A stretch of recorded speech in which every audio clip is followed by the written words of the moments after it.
Boa noite, irmãos. Graça e paz a todos vocês.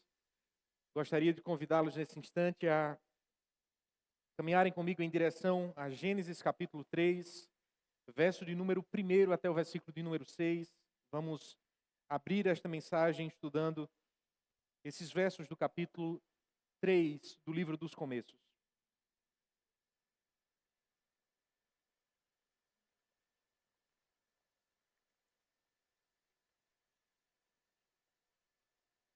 Se você tem nos visitado hoje pela primeira vez, é possível que você tenha se estranhado com o título que você recebeu no seu boletim. Evangelho de Satanás. Afinal de contas, o que seria isso?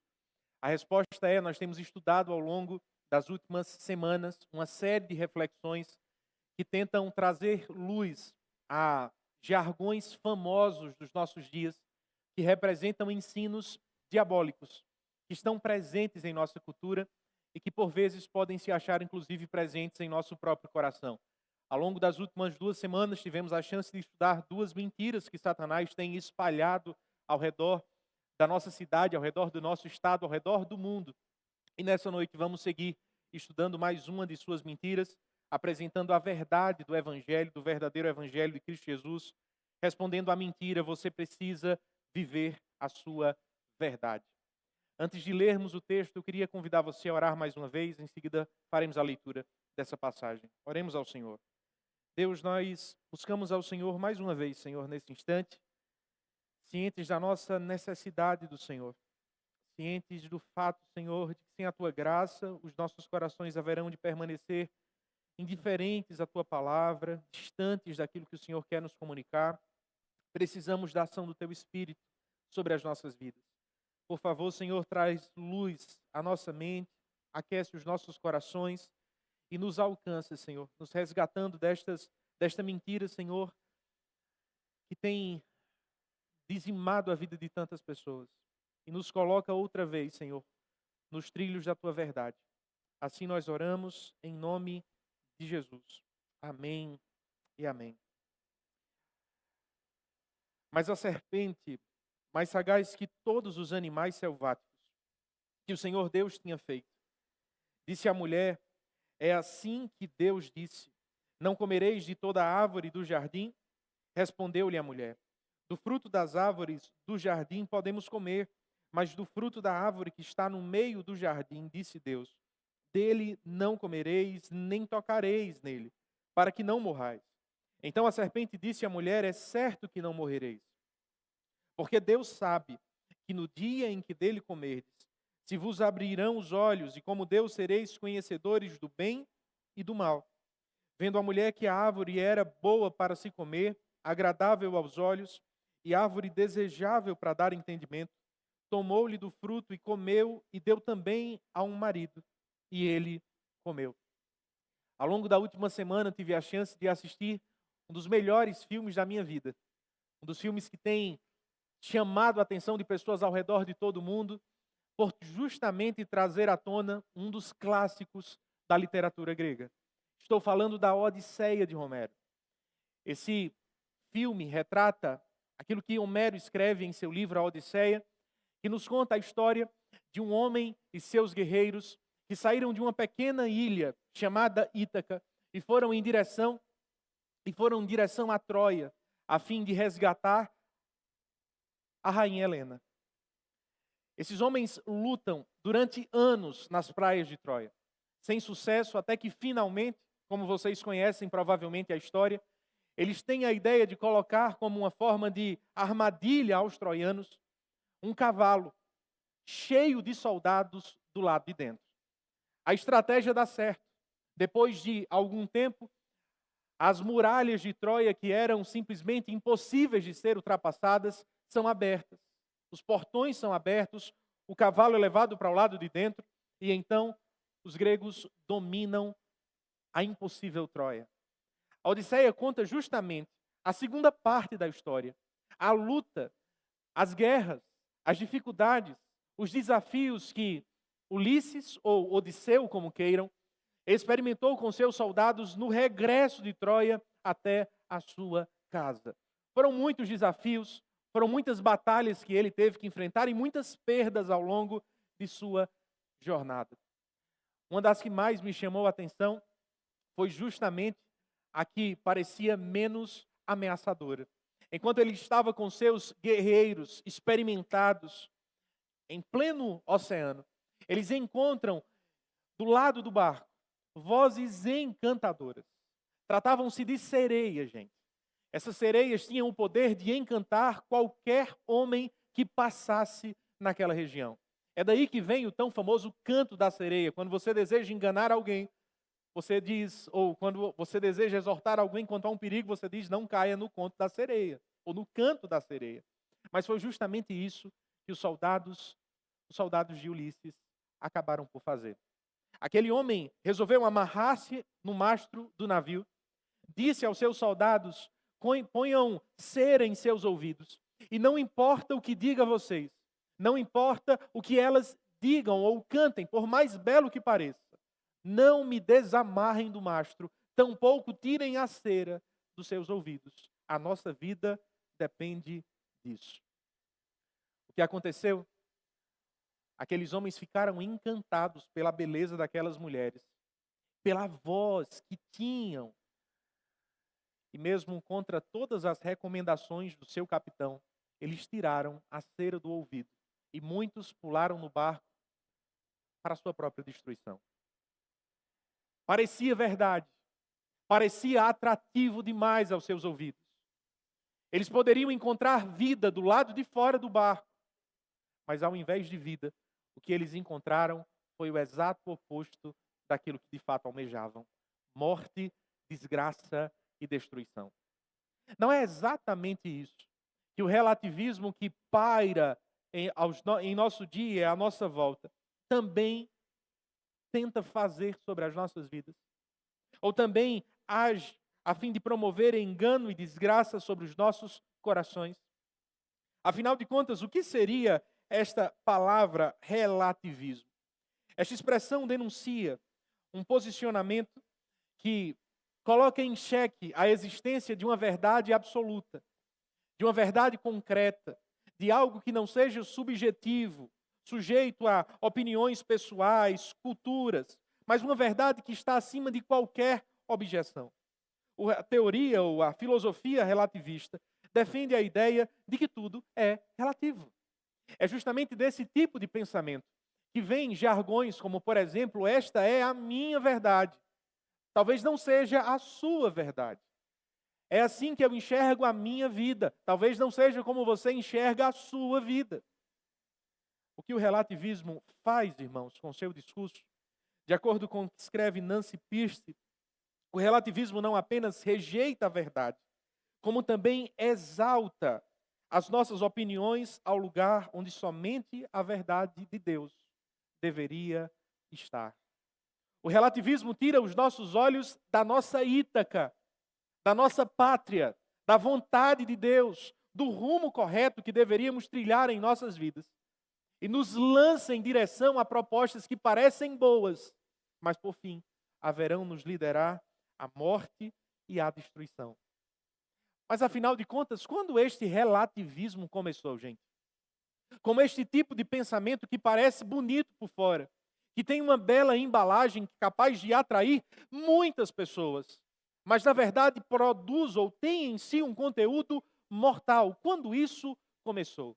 Talvez algumas pessoas possam apontar para sociólogos, para filósofos, para pensadores que vieram alguns séculos antes de nós.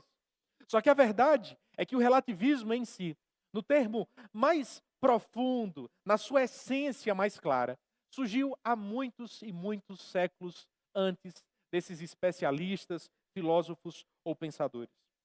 O relativismo nasce ou tem o seu berço em Gênesis capítulo 3, do verso 1 até o versículo 6, texto que acabamos de ler. Eu peço que você acompanhe novamente comigo, caminhemos juntos por estes versículos. O texto nos começa nos dizendo que depois de Deus ter criado todas as coisas, depois de ter feito o universo, todos os elementos da criação, ter feito o homem e a sua esposa como coroa da sua criação, depois de ter dito por várias vezes que tudo aquilo era muito bom, algo diferente acontece. Através dessa palavra que em muitos momentos da Bíblia nos apresenta realidades boas, este mais, infelizmente, essa conjunção adversativa haverá de nos apresentar a página mais difícil de toda a história humana. Mas a serpente mais sagaz que todos os animais selváticos que o Senhor Deus tinha feito, disse à mulher: é assim que Deus disse: não comereis de toda a árvore do jardim. A Bíblia não nos dá todos os detalhes acerca de todos os assuntos da vida. Por exemplo, a Bíblia não nos fala a circunstância exata onde Satanás caiu. O que nos apresenta nesse texto é o fato de que em algum momento Satanás tinha caído da posição de ser angelical que servia ao Senhor, que trabalhava para a glória de Deus. Ao abrirmos a Bíblia em Gênesis capítulo 3, encontramos o diabo, Satanás, opositor, inimigo da verdade, servindo aos seus próprios interesses e fazendo aquilo que se tornou especialista em fazer: enganar, levar pessoas à tentação e logo mais à queda. Não sabemos se Satanás incorporou-se em uma serpente ou se ele tomou a forma de uma serpente. Conforme o próprio apóstolo Paulo nos apresentou, ele tem esta capacidade de se materializar em seres diferentes. Ao certo, não sabemos. O que sabemos é que de uma forma ou de outra, e o texto não está nos preocupado em nos deixar isso claro, como uma serpente, ele falou à primeira mulher que já existiu. E o que Satanás fez, irmãos? Ele fez aquilo que sempre faz. Ele tentou promover dúvida na cabeça de Eva, ao dizer: é assim que Deus disse, não comereis de toda árvore do jardim. Assim como fez em Mateus capítulo 4, quando Jesus estava sendo tentado no deserto, e Satanás fez a Cristo uma série de propostas distorcendo a palavra, tirando a verdade de contexto. Assim também ele faz em sua primeira ação diabólica contra os seres humanos. Ele tira a palavra de contexto, ele distorce a verdade, ele muda o seu real significado ou interpretação. Foi de fato que Deus tinha dito que eles não poderiam comer de nenhuma árvore do jardim? A resposta é claramente não. Deus tinha dito que eles poderiam comer de todas as árvores, exceto uma única árvore. Essa é a sua primeira estratégia, mas veja o que Eva fez em resposta. Do fruto das árvores do jardim, disse Eva, podemos comer, mas do fruto da árvore que está no meio do jardim, disse Deus, dele não comereis, nem tocareis nele, para que não morrais. Se Satanás é o primeiro enganador da história, o primeiro tirador de textos bíblicos do contexto, Eva foi a primeira legalista, gente. Vocês percebem o que ela faz aqui? Ela não distorce, mas ela acrescenta algo que Deus não tinha dito. Deus disse que eles não poderiam comer dos frutos de um fruto de uma árvore que estava no jardim. Mas em nenhum momento Deus disse que ela não poderia tocar. Se Satanás distorce, ela é legalista. Ela adiciona o que Deus não falou. O texto continua dizendo que a serpente não se deu por satisfeita. Ao invés disso, tentou uma nova investida. Então a serpente disse à mulher: é certo, Eva, que não morrereis. Porque Deus sabe que no dia em que dele comerdes, se vos abrirão os olhos. E como Deus, sereis conhecedores do bem e do mal. O que Satanás faz novamente é inverter a verdade. É falsear a verdade. Apresentando uma meia-verdade que, como sabemos, é uma mentira inteira. Ele diz que no dia em que comerem, os seus olhos se abririam e tornariam-se conhecedores do bem e do mal como Deus. Sim, Deus conhece o bem e o mal, mas Deus conhece como forma de contraste, não experiencialmente. Ele nunca bebeu o cálice da maldade, ele nunca experimentou, ele nunca exerceu o mal, pois ele é o bem perfeito, é o bem pleno. O que Eva, por sua vez, e o seu marido haveriam de experimentar, não é o que Deus experimenta, o tipo de conhecimento que Deus tem a respeito do mal, em termos de contraste, mas sim em termos experienciais.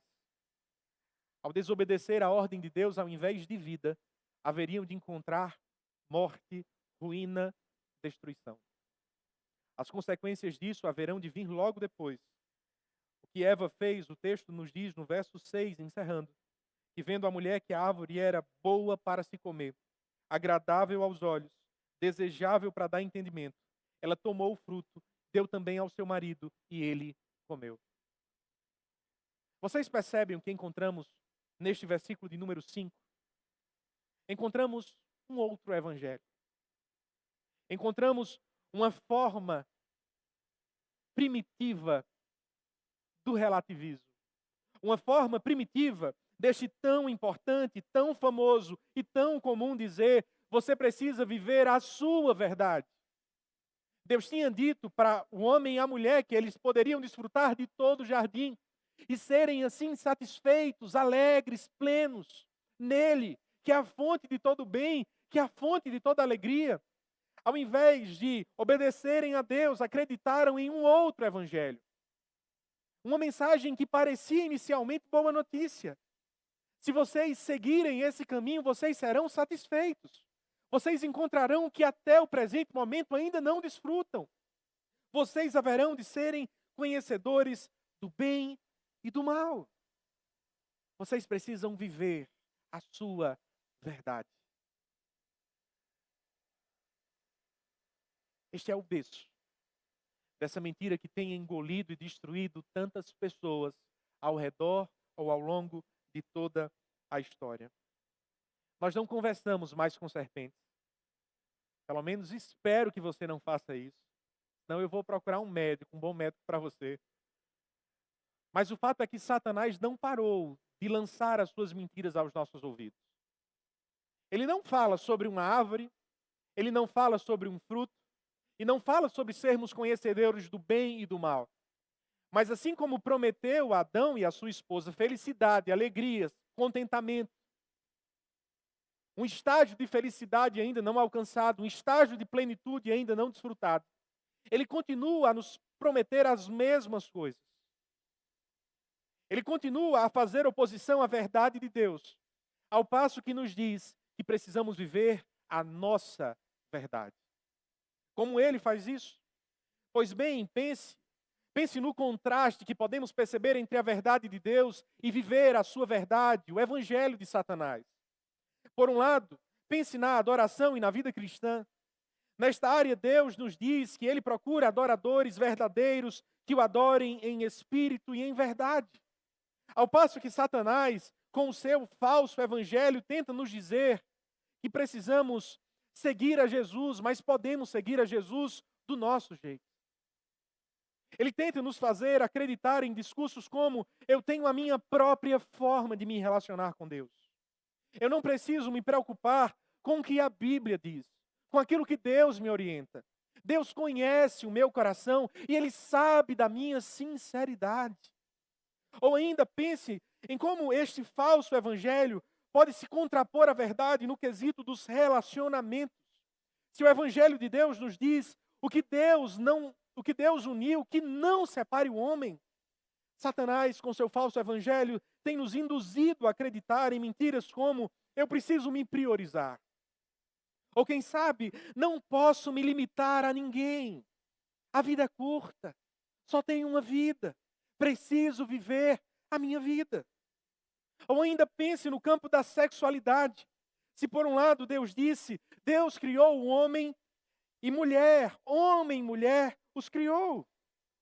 O evangelho de Satanás tenta promover em nossos ouvidos todos os dias a seguinte mentira: eu não posso negar quem eu sou. Se Deus, no quesito santidade, nos diz, sejam santos como eu sou santo, o falso evangelho tenta nos fazer acreditar que o que de fato vale é a minha intenção. Você já ouviu alguns desses falsos evangelhos? Ou mais do que isso, você já acreditou em alguns deles? Você já acreditou nessas diferentes formas de relativismo que se apresentam em nossos dias, que modificam a verdade, que colocam em xeque a singularidade, a autoridade da palavra de Deus e nos tentam impor o conceito de que podemos nos relacionar com Deus a parte dos conceitos absolutos e concretos da sua palavra? como nós deveríamos resistir a esses enganos que são tão populares nos nossos dias. Se desejamos resistir, precisamos aprender com aquele que foi o único homem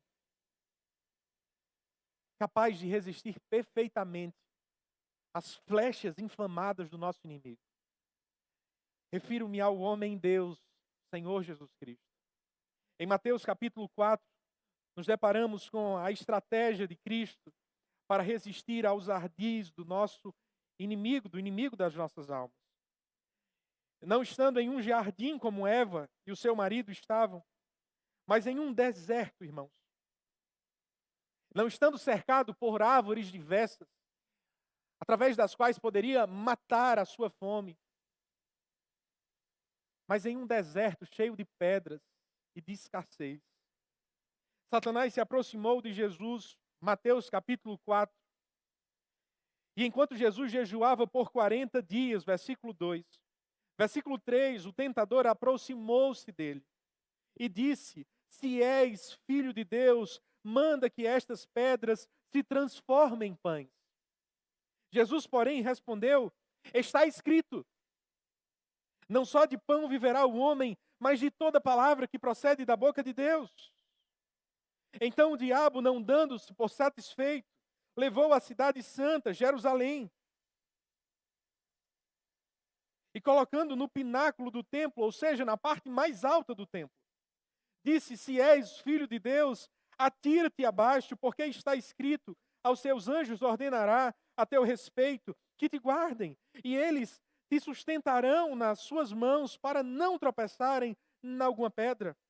Respondeu Jesus: também está escrito: não tentarás o Senhor teu Deus.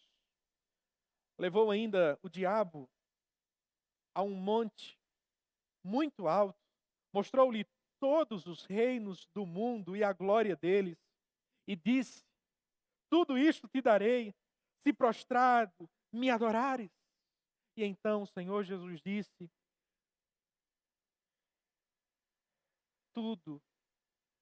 Então o Senhor Jesus disse: retira-te, Satanás, porque está escrito: ao Senhor teu Deus adorarás, e só a Ele darás culto. Com isso, o diabo o deixou, e eis que vieram anjos e o serviram. Vocês percebem? Uma mesma expressão que se repete por várias e várias e várias vezes ao longo desta série de tentações. O que o Senhor Jesus fez frente às afrontas do inimigo? Ele disse: está escrito. Você deseja afastar-se das tentações, dos ataques de Satanás? Você deseja guardar o seu coração e o coração dos seus das flechas inflamadas do inimigo das nossas almas? Não acha que conseguirá isso por força própria, por santidade própria, por sua própria capacidade humana? Agarre-se a único canal de graça capaz de nos proteger de forma perfeita, de forma segura, de forma eficaz: a palavra de Deus. Sempre que guardamos a nossa mente com as promessas do Senhor, nos protegemos desses ataques inflamados do inimigo. Sempre que nos afastamos da palavra de Deus, nos tornamos mais fracos, mais sujeitos, mais dispostos à queda. Não foi à toa que o apóstolo Paulo, em Efésios capítulo 5, nos fala sobre uma armadura que precisamos nos revestir a fim de experimentar ou de lutar contra os ataques do diabo. Ele fala sobre um escudo, ele fala sobre um capacete, ele fala sobre uma couraça, sobre sandálias. Nós precisamos nos armar com as ferramentas corretas. E o Senhor Jesus nos ensina que a única forma de responder às mentiras que invadem as nossas casas, as nossas redes sociais, os nossos corações, é nos armando com a palavra de Deus. Em segundo lugar, vejamos o fruto do relativismo. Se o berço está no Éden, o que esta árvore do relativismo, o que as sementes das mentiras de Satanás promoveram ao longo da história? Eu gostaria de convidá-lo a olhar para Juízes capítulo 21, versículo de número 25. Juízes capítulo 21, verso 25, assim nos diz a palavra de Deus. Eis o último versículo deste livro. Naqueles dias não havia rei em Israel. Cada um fazia o que achava mais reto. Estamos diante de um dos livros mais sombrios da Escritura. Se você já teve a chance de ler cada um dos capítulos desse livro, você certamente haverá de concordar comigo. Neste livro encontramos a história de um povo que depois dos anos dourados de Josué e Caleb, finalmente achavam-se na terra prometida que deveria manar leite e mel, a terra de Canaã. Todavia, ao invés de seguir os passos de Josué e Caleb, o que acontece, de acordo com aquilo que podemos perceber nos capítulos iniciais do texto, é que surgiu uma geração que não conhecia a Deus. Não é que eles não conhecessem a Deus intelectualmente. Eles sabiam quem era Deus. Eles conheciam os feitos de Deus, afinal de contas, até os egípcios, até os povos para além do Egito, conheceram os fatos de que Deus, com um braço forte, libertou o povo de uma das nações mais importantes e poderosas do mundo à época. Eles conheciam estes fatos. Eles sabiam sobre o Mar Vermelho. Eles sabiam sobre os tantos e tantos livramentos que Deus lhes concedeu enquanto caminhavam durante 40 anos no deserto. Ao nos informar que eles não conheciam o Deus de seus pais, o Deus de seus antepassados, o Deus de Josué, o Deus de Caleb. O autor sagrado, nas partes iniciais desse texto, está nos apontando sobre um tipo de conhecimento mais profundo, que é o tipo de conhecimento que, via de regra, a Bíblia nos apresenta quando fala sobre conhecimento de Deus. Conhecer Deus não significa ter a capacidade intelectual de assimilar uma série de proposições quanto ao seu ser e às suas obras. Conhecer a Deus não significa ser PhD nos feitos passados do Senhor. Conhecer a Deus, biblicamente falando, significa relacionar-se com Ele, ter prazer nele, desfrutar dele, amá-lo intimamente, tê-lo como seu tesouro maior, tê-lo como a sua fonte de prazer última, definitiva. Significa relacionar-se com Deus, tal como a parábola que o Senhor Jesus contou a respeito de um homem que, ao conquistar um tesouro, abre mão de tudo que tinha, a fim de comprar um campo e ter aquilo para si. Esse é o tipo de conhecimento de Deus que a Bíblia nos ensina. Pois bem, irmãos, aquelas pessoas não conheciam a Deus. Elas eram PhDs em história bíblica, mas eram analfabetas no conhecimento, na intimidade do Senhor. E como consequência disso, não demorou muito para que abandonassem o que os seus pais haviam lhes ensinado e trilhassem os caminhos do Evangelho de Satanás. O relativismo tomou conta daquela nação, tomou conta daquele povo, e é justamente o que podemos perceber através do último versículo, que na verdade é o lema que acompanha todo o livro de Juízes. Não havia rei em Israel, e cada pessoa fazia o que parecia certo ao seu próprio coração. O que é isso senão uma bela descrição do que o relativismo promove? Cada um de nós deve fazer certo segundo parece ao nosso coração. Qual a consequência disso? De pessoas que dão vazão aos seus sentimentos, que deixam os seus corações guiar as suas decisões, que trilham os caminhos da vontade, do desejo, da cobiça. Ao longo do livro de Juízes, conseguimos perceber histórias das mais tenebrosas possíveis, como falei a vocês.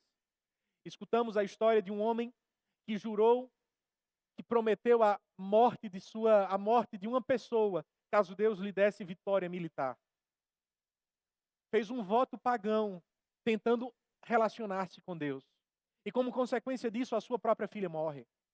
Encontramos o caso de uma mulher que é abusada pelas pessoas que deveriam protegê-la e que posteriormente tem o seu corpo decepado, o seu corpo cortado e dividido entre todas as tribos daquela região. Seriam muitas as histórias possíveis que poderíamos utilizar para perceber os frutos danosos que viver de acordo com a verdade do nosso próprio coração, com a minha verdade, pode acarretar e de fato acarretou naqueles dias. Mas eu gostaria de separar apenas uma história que se acha em Juízes capítulo 13, dos versos Juízes capítulo 13 até o capítulo de número 16. Leiamos apenas inicialmente os 5 primeiros versículos do capítulo 13. Esse texto tão conhecido por todos nós nos conta a história de um homem chamado Sansão. A sua história nos é apresentada inicialmente com as seguintes palavras: os filhos de Israel tornaram a fazer o que era mal aos olhos do Senhor, e por isso ele os entregou nas mãos dos filisteus durante 40 anos. Havia um homem de Zorá, da linhagem de Dan, chamado Manoá, cuja mulher era estéril e não tinha filhos. O anjo do Senhor apareceu a essa mulher e lhe disse: eis que você é estéril e nunca teve filhos, mas você ficará grávida e dará luz a um filho.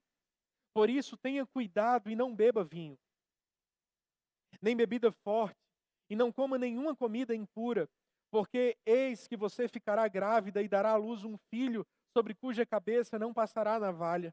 O menino será nazireu, consagrado a Deus, desde o ventre de sua mãe, e ele começará a livrar Israel do poder dos filisteus. Irmãos, que história maravilhosa nós acabamos de ler. Essa história poderia ser, certamente, a história do próximo Messias de Israel. Essa história se parece com a história do verdadeiro Salvador, do Senhor Jesus Cristo. Essa história se parece com a história de grandes homens de Deus, usados poderosamente pelo Senhor ao longo da história.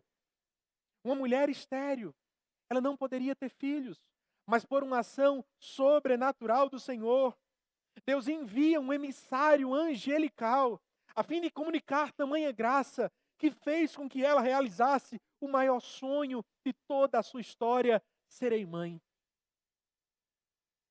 É assim que se inicia a história de um dos heróis da fé, de um homem chamado Sansão.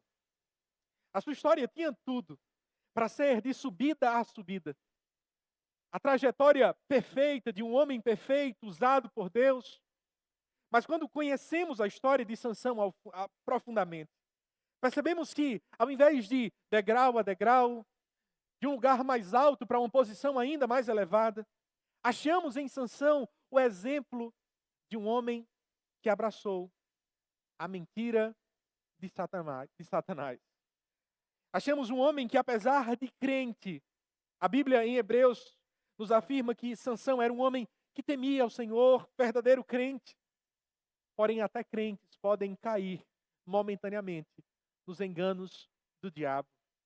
Este homem abraçou não a verdade de Deus para a sua vida, mas a sua verdade. Em vários momentos ele decidiu não seguir o que Deus tinha para a sua vida, mas o que parecia certo ao seu próprio coração. É o que percebemos quando este homem casa-se com uma filisteia, contrariando a vontade e orientação dos seus pais.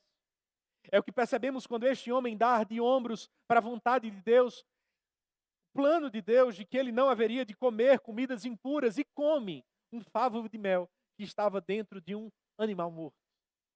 É o que este homem faz quando relaciona-se com uma prostituta a fim de satisfazer os seus desejos. É o que ele novamente faz quando, por uma segunda vez, casa-se com uma mulher de uma tribo gentílica. Quando este homem se relaciona com Dalila e partilha com ela os segredos de seu coração. Vocês conseguem se recordar dos frutos que Sansão colheu em sua vida? Sansão teve os seus cabelos arrancados, irmãos. Sansão teve a sua força retirada. Sansão teve a sua visão afetada, seus olhos furados. E por fim ele haveria de morrer em um templo pagão, cercados por inimigos de Deus, distante de sua família. Não deveríamos pensar que ao abraçarmos a mentira de Satanás de que nós precisamos viver a nossa verdade, nós haveríamos de trilhar caminhos sem consequências. Este homem era um crente, mas um crente que tropeçou em um engano mortal. Infelizmente, é o que muitos têm feito também nos nossos dias. Infelizmente, é o que você também pode estar fazendo nessa exata noite. Mentiras talvez possam estar se apoderando do seu coração a respeito de diferentes áreas da vida. Você pode estar abraçando a mentira no que diz respeito à adoração e à vida cristã, como falamos. Eu sigo Jesus do meu jeito. Eu tenho a minha própria forma de me conectar com Deus. Mas sabe quais são as consequências disso? Inevitavelmente você terá um testemunho corrompido. Você não viverá tudo que Deus espera para a sua vida. Você não poderá ser sal e luz do mundo. A sua família será afetada, o seu casamento será afetado, os seus filhos serão afetados. A sua igreja será afetada. Quando acreditamos na mentira que toca os nossos relacionamentos eu preciso me priorizar, pastor. Eu não posso me limitar a ninguém. Eu preciso seguir a minha vida, seguir o meu coração. Ao invés de encontrar liberdade, satisfação, prazer, inevitavelmente, o que você encontrará será um coração quebrado, uma família em ruínas, filhos que lembrarão pelo resto da sua história das tolas decisões que você tomou. Você abraçará casos extraconjugais, você abraçará divórcio cada vez mais facilmente. Você fará com que o absurdo que eu compartilhei de manhã com os alunos da sala que tivemos aqui no templo, empresários nos Estados Unidos percebendo a fraqueza dos relacionamentos, eles resolveram empreender no ramo das alianças. Tendo em vista que os casamentos duram cada vez menos, não seria sábio você comprar uma aliança. É melhor você alugar uma aliança. E por que não investir nesse ramo? Se casamentos duram menos que geladeiras. Se abraçarmos esse tipo de discurso, é inevitavelmente o que também haveremos de fazer. O caminho que inevitavelmente também haveremos de trilhar. Buscando de relacionamento em relacionamento felicidade, alegria, satisfação. Quando, na verdade, o problema não está na pessoa do marido, da esposa. O problema está no fato de que você tem buscado em outros lugares aquilo que só Deus pode trazer ao teu coração: alegria, satisfação, preenchimento, inteireza de vida. Pense sobre os frutos ou as consequências no campo da identidade, irmãos. São tantas pessoas que desejando dar vazão aos seus sentimentos dizem: eu não posso negar quem eu sou. Mas ao invés de segurança, ao invés de uma vida mais completa, uma vida mais satisfeita, vivemos uma geração cada vez mais insegura, uma geração marcada por cada vez mais ansiedade, uma geração cada vez mais deprimida, uma geração cada vez mais dependente. Será que a mentira de Satanás que tanto nos promete faz sentido, gente? Faz sentido acreditar que romper com os padrões do Criador haverá de fazer com que as nossas vidas atuem melhor, de uma forma mais produtiva, de uma forma mais eficaz? Que o nosso coração possa encontrar a parte de Deus, o prazer que Ele encontrou para que encontrássemos apenas nele. Se esse discurso promove morte em nossos corações e morte em nossa família, eu gostaria de lembrar a vocês que esse discurso tem promovido também morte no sentido mais literal da palavra. O pastor Jared Wilson, escrevendo sobre o impacto que este falso evangelho de Satanás viva a sua verdade. Este falso evangelho tem matado pessoas. Falando sobre o contexto americano, ele escreve que a tentativa de redefinir a realidade para nos agradar expõe como acabamos no caos sexual de hoje. Expõe como acabamos no massacre em massa de mais de 350 mil menininhas a cada ano pelo aborto em nome dos direitos das mulheres. Expõe como temos protegido obstinadamente e com razão a inocência das crianças em sua incapacidade de consentir a relações sexuais. Porém, argumentamos que elas são física e emocionalmente maduras o suficiente para passar por cirurgias de mudança de sexo ou tomar hormônios para mudar de gênero. Vocês conseguem perceber quão danoso, quão mortal, quão enganoso é o discurso de Satanás do viva a sua verdade?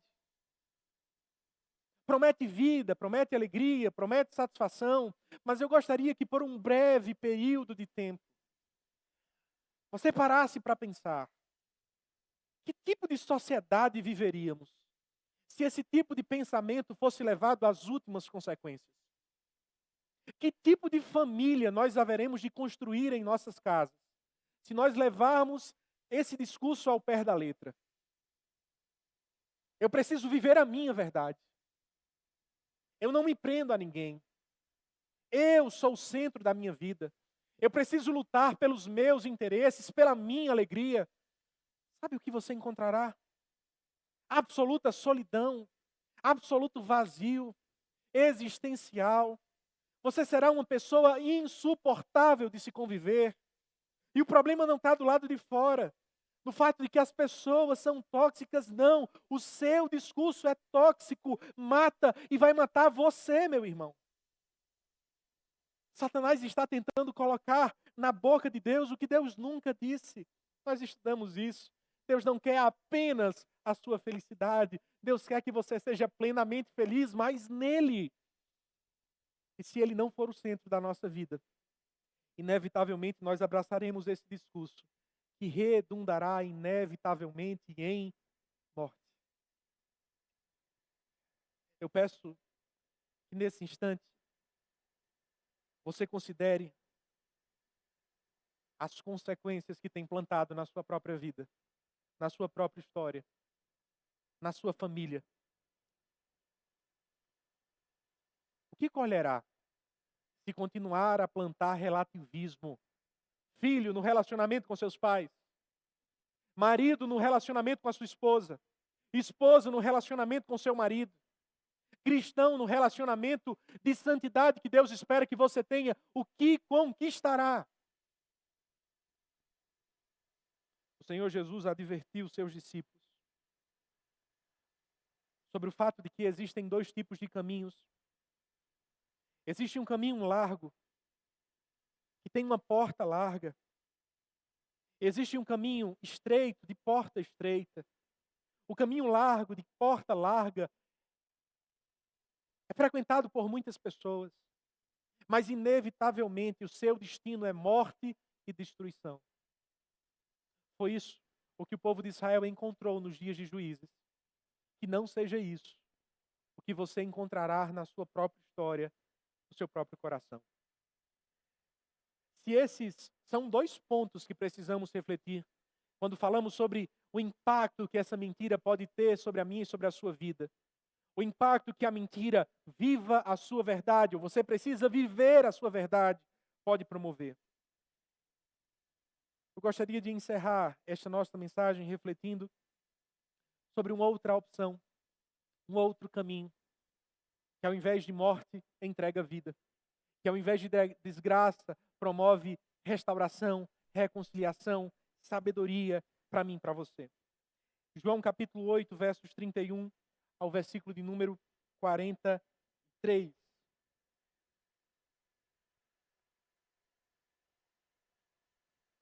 Assim nos diz a palavra de Deus.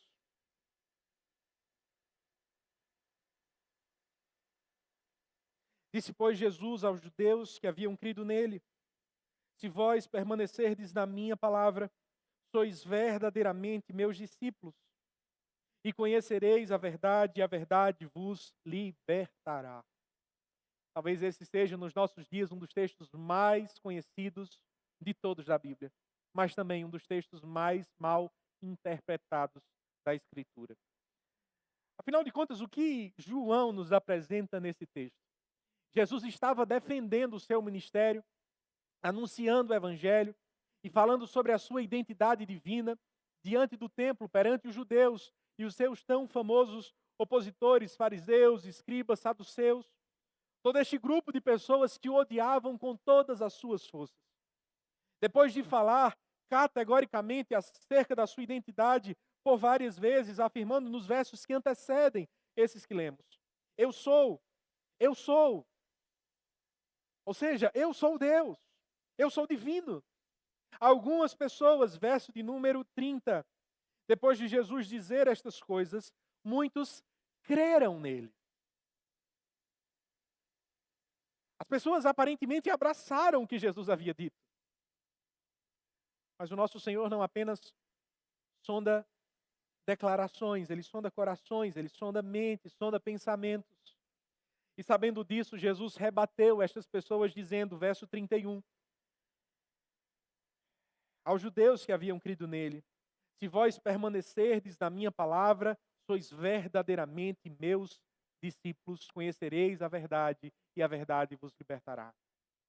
O que Jesus ensina àquelas pessoas que aparentemente tinham crido nele é que crer em Jesus, como disse a vocês anteriormente acerca do conhecimento de Deus, não significa apenas concordar intelectualmente com uma série de proposições, defender fatos históricos, defender doutrinas ou dogmas cristãos. Crer verdadeiramente, ser discípulo de Jesus, significa permanecer na sua palavra. Significa se submeter ao seu ensino.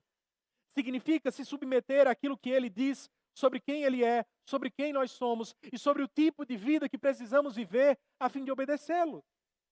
E então ele diz o tão famoso versículo: se vocês fizerem isso, se vocês submeterem suas vidas, tornando-se meus discípulos, então conhecereis a verdade e a verdade vos libertará. Isso muda tudo. Entender a ordem dos fatos altera completamente a equação que Jesus está apresentando àquelas pessoas. Como vocês acham que aqueles homens responderam à declaração de Jesus? E eles ficaram enlouquecidos. Dizem: nós somos descendentes de Abraão, nós temos sangue azul, Jesus, e jamais fomos escravos de alguém. Como dizes tu, sereis livres? Nós somos livres. Nós nunca fomos escravos de ninguém. Nós somos seres libertos. Estavam errados nos mais diversos sentidos. O livro dos Juízes nos informa que o povo de Deus foi escravizado várias e várias vezes pelos povos da terra. Eles foram escravizados pelos babilônicos, foram escravizados pelos egípcios, como não eram escravos, e mais, eles estavam sujeitos aos romanos naqueles dias. Mas Jesus não estava falando sobre esse tipo de escravidão que acontece do lado de fora. Jesus está falando sobre o tipo de escravidão que acontece do lado de dentro. Jesus está falando sobre a escravidão do pecado, irmãos. É por isso que ele diz, verso 34, em verdade vos digo, que todo que comete pecado é escravo do pecado. O escravo não fica sempre na casa, o filho sim, para sempre. Jesus traz à tona o fato de que por mais que não saibamos, por mais que achemos que seguir a nossa própria vontade, que seguir a nossa própria verdade é o caminho da liberdade, que dá vazão a todos os nossos prazeres, fazer aquilo que nos dá na telha, por mais que achemos que isso significa ser livre de verdade, isso é a mais clara descrição de alguém escravizado. Você se acha livre porque bebe de todas as taças dos prazeres, você se acha livre porque faz o que tem vontade de fazer. Agora eu te pergunto, você é livre para usar pornografia, não é? Você é livre para encher a cara até deitar no chão, até perder os sentidos, não é? Você é livre para cantar todas as mulheres do seu trabalho, não é? Você é livre para fazer os mais diversos absurdos e comportamentos contrários à vontade de Deus? Pois bem, tente não fazer essas coisas. Diga assim: a partir de hoje, por minha força de vontade, não mais farei nenhuma dessas coisas. Sabe o que você descobrirá? Que a sua liberdade, na verdade, é escravidão, porque sozinho você não consegue abrir mão de nenhuma destas coisas. Você não consegue abrir mão da pornografia por si mesmo, do álcool por si mesmo, das drogas por si mesmo, da traição por si mesmo, de todo tipo de comportamento contrário à vontade de Deus por sua própria força, por uma razão, por mais que estejamos livres do lado de fora, do lado de dentro. Somos escravos do pecado. Sem Cristo, estamos escravizados às nossas próprias vontades. Pois bem, Jesus continua no verso 36, dizendo: se, pois, o Filho vos libertar, verdadeiramente sereis livres. Vocês não conhecem este tipo de liberdade ainda, mas eu posso dar a conhecer a cada um de vocês. A história continua, irmãos. Esses homens continuam revoltados. Há uma resposta e contra-resposta, argumento e contra-argumento, até que, por fim, Jesus, com o verso de número 44, responde de forma categórica a razão de fazerem o que faziam e de rejeitar como rejeitavam a verdade de Deus. Vós sois do diabo, que é o vosso pai. Parece duro, né? O que Jesus ensina para aqueles homens e para mim e você é a simples verdade de que, sabendo disso ou não, a nossa vida reflete o tipo de filiação que desfrutamos. Ou você é filho de Deus, ou você é filho do diabo, e não há meio termo. Se você é filho de Deus, os seus ouvidos estão abertos à voz de Cristo, o seu coração está inclinado a obedecer a Cristo e a ter prazer na sua vontade. Por outro lado, se o seu coração está inclinado a fazer a sua própria vontade, a viver a sua verdade, a viver a sua maneira, isso é um sinal de que você ainda não desfruta desse tipo de filiação que o Senhor Jesus é capaz de entregar a cada um de nós nesta noite. De que ainda você não é filho de Deus.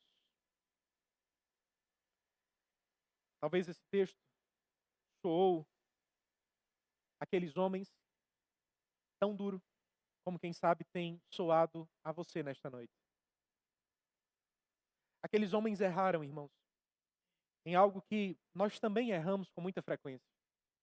Aqueles homens acreditaram na mentira de que liberdade é ausência de restrição. De que ser verdadeiramente livre significa ser completamente livre para fazer o que quero, o que desejo, seguir a minha verdade.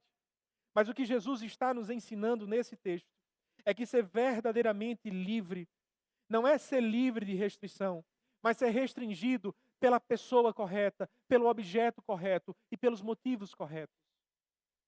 Essa é a mais perfeita definição sobre o que significa ser livre, ser liberto. Se nos achamos livres, distantes de Cristo, somos escravos. Mas se nos sujeitamos a Jesus, se nos tornamos escravos de Jesus, passaremos a desfrutar da verdadeira filiação, da verdadeira liberdade de filhos de Deus. Encontraremos o propósito pelo qual fomos criados para viver. Imagine, por exemplo, aquilo que escreve uma das autoras que temos listado em nosso boletim, chamado Elisa Childress, do livro Não é Errado se Me Faz Feliz.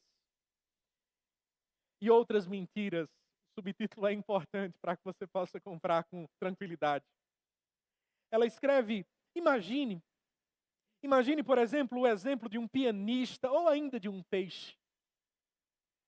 Se alguém deseja ser o melhor pianista do mundo, essa pessoa haverá de colocar-se em restrição, colocar-se em limitação. Ele precisará abrir mão de algumas saídas, de um estilo de vida que priva o seu sono, de um estilo de vida que lhe tira a saúde. Ele precisará dedicar tempo, esforço em treinar e treinar para que então ele consiga desfrutar do ápice do que significa ser um excelente pianista, o melhor pianista do mundo. Ou ainda pense no exemplo de um peixe.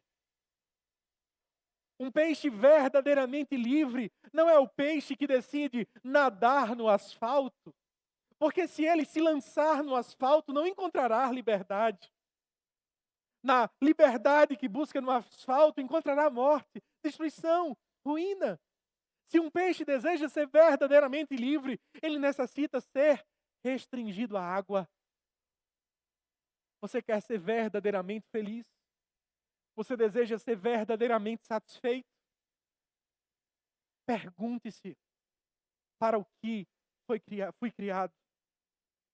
Com qual propósito Deus me fez? Qual o sentido da minha vida?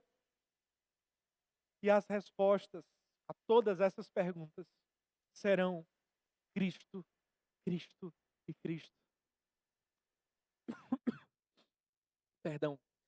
Vocês conseguem se recordar da experiência de Ulisses e dos seus guerreiros com o canto das sereias?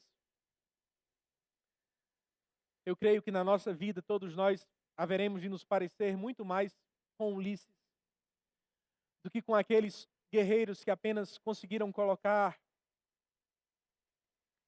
cera em seus ouvidos.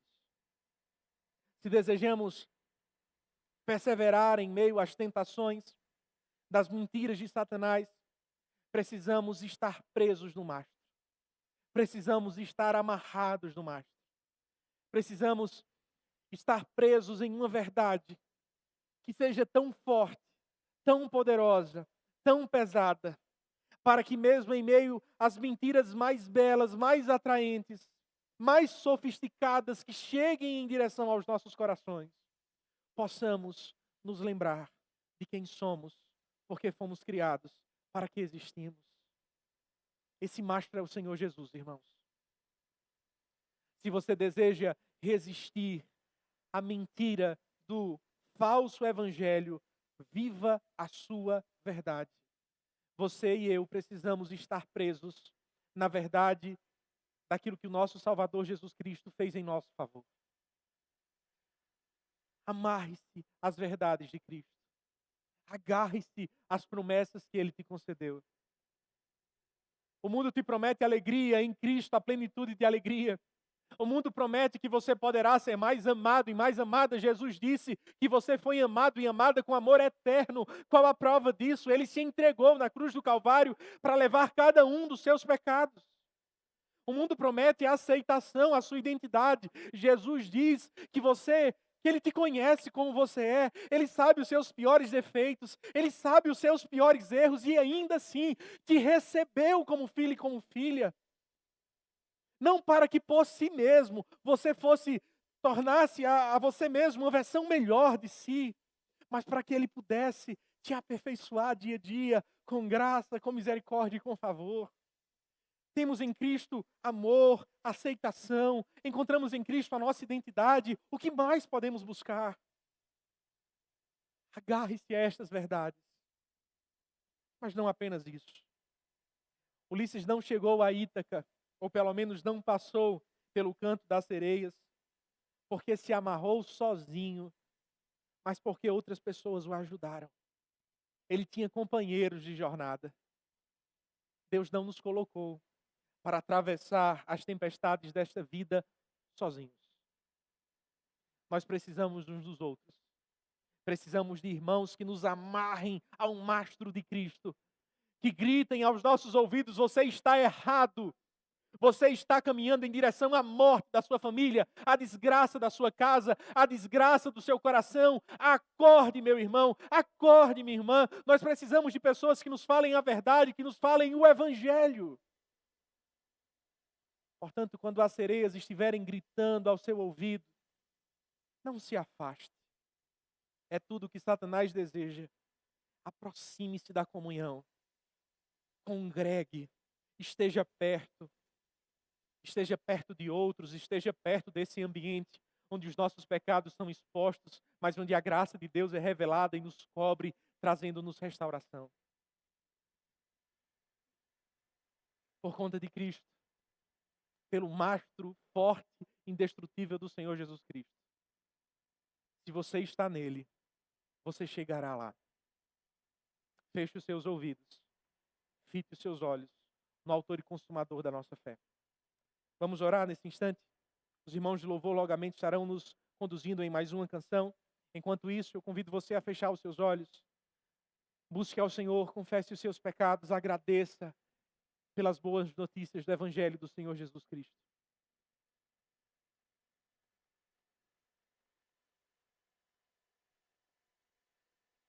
Senhor Jesus, nós te bendizemos nesta noite. Te agradecemos, Senhor, pois Tu és a única razão de podermos permanecer de pé frente aos ataques tão constantes, tão poderosos do inimigo dos nossos corações. Nós nos alegramos, Senhor, pelo mastro que o Senhor é nas nossas vidas e por termos sido amarrados com as Tuas cordas de amor neste mastro. Obrigado, Senhor, porque estas cordas jamais se romperão. Não chegaremos à nossa pátria, Senhor, porque somos fortes, porque somos capazes, mas porque Tu és gracioso, porque o Senhor não nega a si mesmo, o Senhor não deixa de cumprir as Tuas promessas. Senhor Deus, faz calar as mentiras de Satanás, Senhor, que tem atormentado a vida de tantos de nós. Senhor Deus, acorda aqueles que estão acreditando, Senhor, neste falso evangelho. Desperta, Deus, os Teus filhos e filhas para o fato de que não há vida verdadeira longe do autor e consumador da nossa fé, longe daquele que é o caminho, a verdade e a vida.